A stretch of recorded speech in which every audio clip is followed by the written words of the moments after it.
Global star Ram Charan హీరోగా, శంకర్ దర్శకత్వంలో దిల్ రాజు, శిరీష్ నిర్మించిన గేమ్ చేంజర్ ఎన్నో అంచనాల మధ్య రిలీజైంది. రిలీజ్ రోజే ఆన్లైన్లో పైరసీ ప్రింట్ లీకైంది. దీని వెనుక సుమారు 45 మందితో కూడిన ఒక ముఠా ఉందని తేలింది.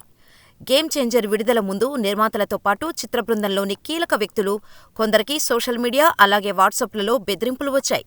తాము అడిగిన డబ్బు ఇవ్వకపోతే సినిమా పైరసీ ప్రింట్ లీక్ చేస్తామని బెదిరింపులకు దిగగా వారు లొంగకపోవడంతో గేమ్ చేంజర్ విడుదలకు 2 రోజుల ముందు సినిమాలో కీలక ట్విస్టులను సోషల్ మీడియా అకౌంట్లో షేర్ చేశారు.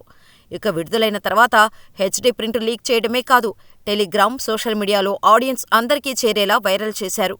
గేమ్ చేంజర్ చిత్ర బృందాన్ని బెదిరించిన పైరసీ ప్రింట్ లీక్ చేసిన 45 మంది మీద ఆధారాలతో సహా సైబర్ క్రైమ్లో కంప్లైంట్ చేసింది టీం. ఆ 45 మంది కలిసి ఓ ముఠాగా ఏర్పడి గేమ్ చేంజర్ మీద నెగటివిటీ స్ప్రెడ్ చేశారా? పైరసీ ప్రింట్ లీక్ చేశారా? లేదంటే వాళ్ల వెనక ఎవరైనా ఉన్నారా అనేది తెలియాలి. ఇక ఈ కేసు టేకప్ చేసిన సైబర్ క్రైమ్ పోలీసులు ఇన్వెస్టిగేషన్ మొదలుపెట్టారు. ఆ దర్యాప్తు తర్వాత నిజానిజాలు వెలుగులోకి రావాల్సి ఉంది.